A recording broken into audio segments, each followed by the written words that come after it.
পশ্চিমবঙ্গে কমবে না। এই দুর্নীতিবাজ মাতালরা ছিল বলেই তো শেখ শাহজাহানরা নেতা হয়েছে।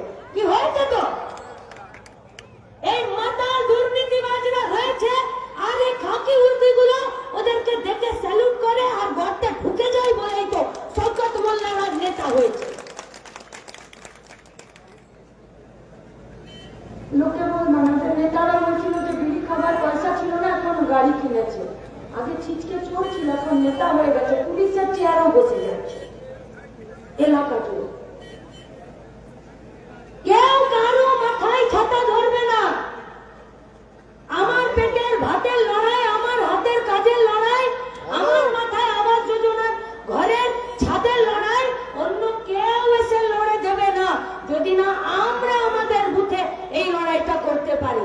এই যে দীর্ঘক্ষণ ধরে মিটিং হচ্ছে আর বক্তৃতা করছেন নেতৃত্বরা, আমিও বলছি শেষ কথা একটাই, বুথে যে কোমর বাঁধবে সে বাপের বেটা জিতে আসবে, আর যে ঘরে ঢুকে থাকবে তাকে ঘরে ঢুকেই এরা মারবে। মার খাবার জন্য প্রস্তুত হবেন নাকি বুথে কোমর বেঁধে দাঁড়ানোর জন্য প্রস্তুত হবেন, সিদ্ধান্ত আপনাদেরকে নিতে হবে। সিপিএম পারবে না। কি পারবে না সিপিএম? কি পারবে না সিপিএম? সিপিএম চুরি করতে পারবে না। সিপিএম কি করতে পারবে না? বলছে তৃণমূল এত চুরি করছে, তোমরা আটকাতে পারবে? আরে আমরা যদি আটকাবো তাহলে বিডিওকে বেতন দিয়ে রেখেছি কি জন্য? বলছে গুন্ডা বদমাশরা পঞ্চায়েতের ভোটে লুট করে নিয়ে চলে যাচ্ছে, তোমরা সিপিএম তোমরা কি করে আটকাবে? আরে আর যাদেরকে পিস্তল দিয়ে খাকি উর্দি দিয়ে গাড়িতে আমাদের ট্যাক্সের টাকায় পেট্রোল ভরে গাড়িতে করে ঘোরাচ্ছি, তারা কি করবে? তারা কি করবে? বলছে গায়ে গায়ে দাঙ্গা করছে বিজেপি, তোমরা সিপিএম কি করবে? দাঙ্গা বিজেপি করবে আর পুলিশ টেবিলের তলায় ঢুকবে আর সিপিএম যাবে? কিন্তু করছে তো। আরজি করে রেপ কেস হলো, মার্ডার হয়ে গেল, সেখানে বামপন্থীরা গেল। 100 দিনের কাজের টাকা লুট হলো, 100 দিনের কাজ হচ্ছে না, লাল ঝান্ডা দিয়ে পঞ্চায়েতের গেটে 4 ফর্ম ফিল আপ করে কাজ আদায়ের কথা বলছে। দাঙ্গা হচ্ছে, সবার আগে বামপন্থীরা গিয়ে দাঁড়াচ্ছে। বন্যা হচ্ছে, সবার আগে বামপন্থীরা গিয়ে মানুষের কাছে হাত পেতে তাদের কাছে একটু জল, একটু মুড়ি আর বাঁধ মেরামতির জন্য মানুষ বামপন্থীরা চিৎকার করছে।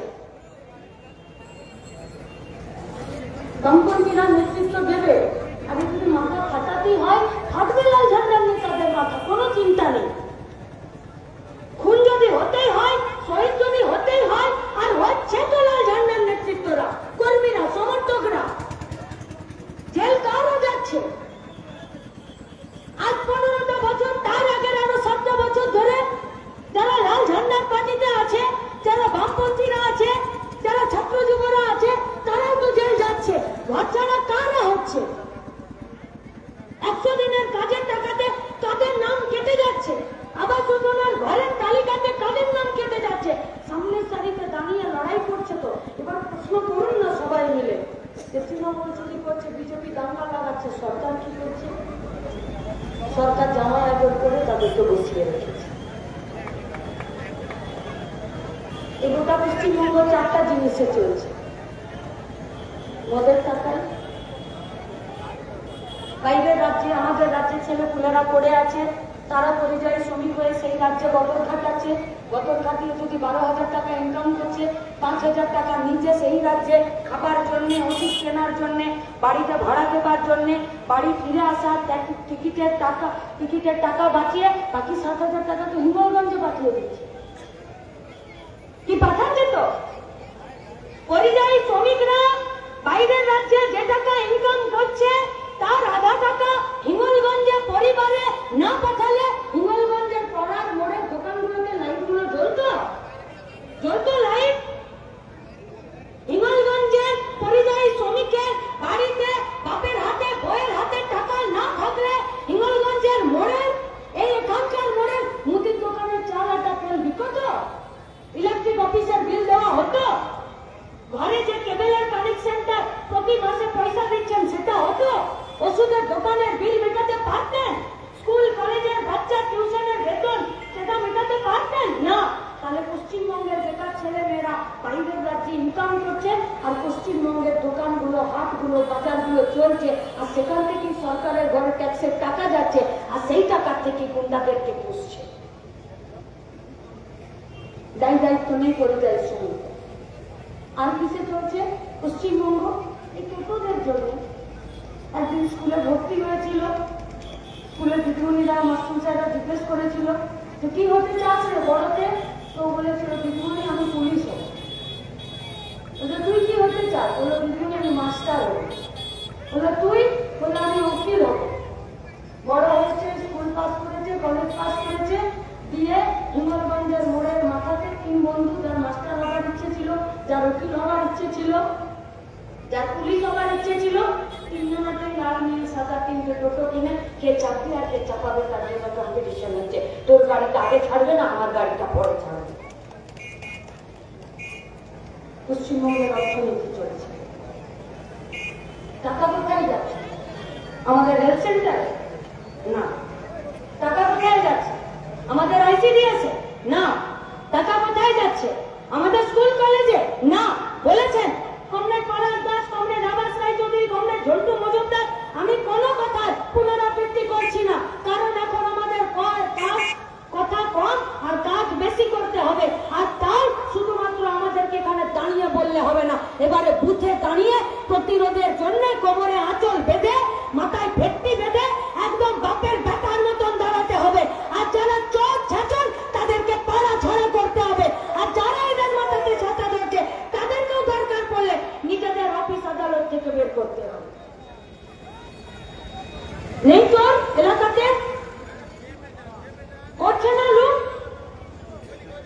দোকানগুলোতে আছে, যারা দোকানগুলোতে বসে আছে, তাই মালিকের আন্ডারে যে কাজ করছেন তারা, এই মাইকটা যারা বেঁধে দিয়েছে, মঞ্চটা যারা বেঁধে দিয়েছে, जो लोग छोटा मोटा दुकान में काम करते हैं, जो लोग सिविक में है, कितना वेतन है इन लोगों का? कितना? 5,000, 6,000, 7,000, 10,000, 12,000। 3,000 रुपये बोलिए तो 12,000 रुपये में और चले? চলছে সংসার? চলছে না। জানে না রাজ্যের সরকার, দেশের সরকার যেই পয়সায় সংসার চলে না, আমি আমার বছর কোথায় খাটাবো? সরকার কোনো জায়গা করে রেখেছে?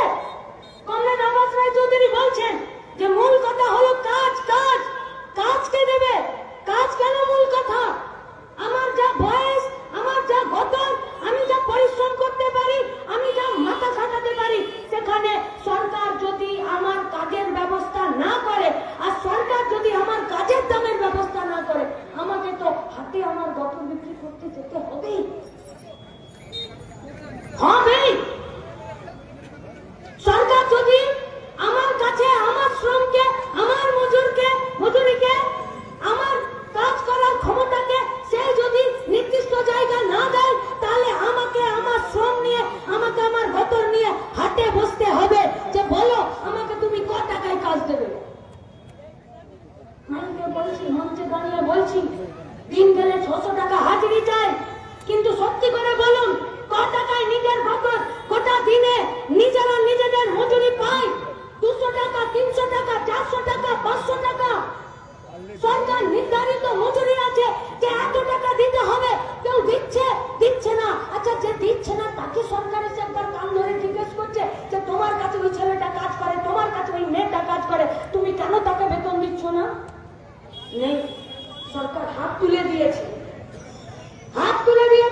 রাস্তার পাশে চলছে না লুট? ছেড়ে দিন, করতে হবে না লাল ঝান্ডার কানে সিপিএম, ছেড়ে দিন। বামপন্থীদের পাশে থাকারও দরকার নেই, নিজের ঘরের পাশে তো থাকবেন, নিজের বাড়ির জোয়ান ছেলেমেয়ের পাশে তো থাকবেন, নিজের বাড়ির যে ছোট বাচ্চা মেয়েটা আছে ছেলেটা আছে তার পাশে তো থাকবেন, নিজের বাড়ির বুড়ো বাপ মাতার পাশে তো থাকবেন। এরকম কোন বেহায়া সরকার দেখেছেন যে ওষুধ লোক জাল করে? আপনি চেনেন ওষুধ? ডাক্তার যে ওষুধটা আপনাকে লিখে দেবে সেই ওষুধটাই আপনাকে খেতে হবে, কারণ আপনি ওষুধের নামও জানেন না, আপনি ওষুধে কি কি মেলানো আছে সেটাও জানেন না, আর ডাক্তার আপনার নারী জীব আপনাকে কি ওষুধ লিখে দিয়েছে আপনি তাও জানেন না। আমাদের শুধু ভরসা আছে ডাক্তারের উপরে আর ওষুধের উপরে। একটা কত বড় নির্লজ্জ বেহায়া দুর্নীতিগ্রস্ত সরকার হলে, পার্টি হলে ওষুধেও জাল করে। লুট চলছে, লুট। আমরা সেই লুটের বিরুদ্ধে দাঁড়াতে বলছি। চোর তো হর জায়গা। এটা আপনারা গায়ে থাকেন না, আমিও গায়েই থাকি। আগে গায়ে ছোটতে শুনতাম যে চুরি করতে এসছিল, মাটির দেওয়াল ছিল, দেওয়ালে এই দিক থেকে সিঁচ কেটে ওই দিকে ঢুকে যেত, আর ঘরের পেট্রোলের কলসি বালতি বেরিয়ে ধরে নিয়ে আর সিঁচ কেটে বেরিয়ে চলে যেত। ঘরের লোক যদি কোনোদিন জেনে যেত, রাত্রিবেলা কানে হুটোপুটি আওয়াজে যদি শুনে নিত, তাহলে চোরকে ধরতে যেত, আর সেই চোর গায়ে একদম চুকচুকে তেল মেখে থাকতো। যখনই তাকে ধরতে যেত সে পুচুক করে পালিয়ে যেত, সিঁচ কেটে বেরিয়ে চলে যেত। এখন চোর বলছে এত থাকতে পারবো না বাপু, বলছে কি করবে, বলছে কে রাত জাগবে, রাত জেগে কে চুরি করতে যাবে, লোকের বাড়িতে কে সিট কাটতে যাবে অত কষ্ট করে, এই মাগনিগন্ডার বাজারে কে গায়ে চুপচুপ করে সরষের তেল মারতে যাবে, চোখে দেখতে পাচ্ছি না, খেতে পাচ্ছি না, চুরি করার জন্য সারা রাত জেগে মাটির দেওয়ালে সিট কেটে গায়ে এত দামি সরষের তেল মেখে কি করে চুরি করতে যাব? তো চোরেদের সর্দার বলে যে তাহলে কি করবি, চুরি তো করতে হবে। বললো দেখো এখন ভালো স্কিম আছে, রাত্রিবেলা গায়ে তেল মেখে সিট কেটে চুরি করতে যাওয়ার দরকার নেই, এখন সবাই মিলে ঠিক করেছে তৃণমূলের নাম লিখিয়ে নেবো। দিনের বেলাতে পঞ্চায়েতে বসেই চুরি করা যায়, রাস্তায় বসেই চুরি করা যায়, সরকারের থেকেই চুরি করা যায়। করেনি অনেকটা চুরি, করেনি জ্যোতিপ্রিয় মল্লিক চুরি? আপনাদের জেলা, আপনাদের জেলা তো জ্যোতিপ্রিয় মল্লিক কি তাই তো? চুরির নামে অভিযুক্ত নয় অভিষেক বন্দ্যোপাধ্যায়? বালি মাফিয়া, জমি মাফিয়া, কয়লা মাফিয়া, লোহা মাফিয়া, এমনকি জঙ্গলে গাছ কেটে ফাঁক করে দিচ্ছে, এই সব মাফিয়াতে কাদের নাম যুক্ত আছে? যারা তৃণমূল বিজেপির সঙ্গে যুক্ত। আমি বলছি আপনাদের অভিজ্ঞতা বলছে না, বলছে না আপনাদের অভিজ্ঞতা? চোর কাকে ভয় পায়? এদের এরা বানিয়েছে, এদেরকে ভয় পায়। এদেরকে চোর কি ভয় পাবে? এরা কিন্তু ওদেরকে ভয় পেয়ে টেবিলের তলায় ঢুকে যাচ্ছে। নেই, এরা টেবিলের তলায় ঢুকে গেলে কি হবে? সিভিক গুলো ভাবছে যে আমি আইপিএস এর বেটা, আমাকে কে দেখবে? কয়লার গাড়ি, বালির গাড়ি, মাটির গাড়ি ধরতে পারে না, কিন্তু কি কি ধরে না? হেলমেট না পরে থাকলে বাইকের সামনে লাঠি দিয়ে দাঁড়াবে, তাই তো? কি বিক্রি হয়েছে না? এখনই একটা চারস গাজার মাফিয়ার লোক যাবে, এরা তো স্যালুট করে দাঁড়াবে, রাস্তা ঠিক করে দেবে, আর একটা টোটো চালক যাবে, তার গাড়ির চাকা হাওয়া খুলে দেবে, বলবে ছেড়ে দেবো একটা বিয়ারের বোতল দে। বলে না? কি বলে? অভিজ্ঞতা কি বলে?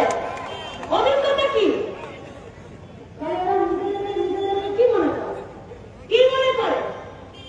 এই সরকারি office, police, BLRO, panchayat, DM, SP বলেছেন কমলেশ বাবাস রায় চৌধুরী যে যারা 100 দিনের কাজের টাকা চুরি করলো, আমরা কোনো নেতাকে চিনি না, কোনো মন্ত্রীকে চিনি না, কেন ডিএম 100 দিনের কাজের টাকা যারা চুরি করলো তাদের বিরুদ্ধে একটাই ফায়ার করলো না?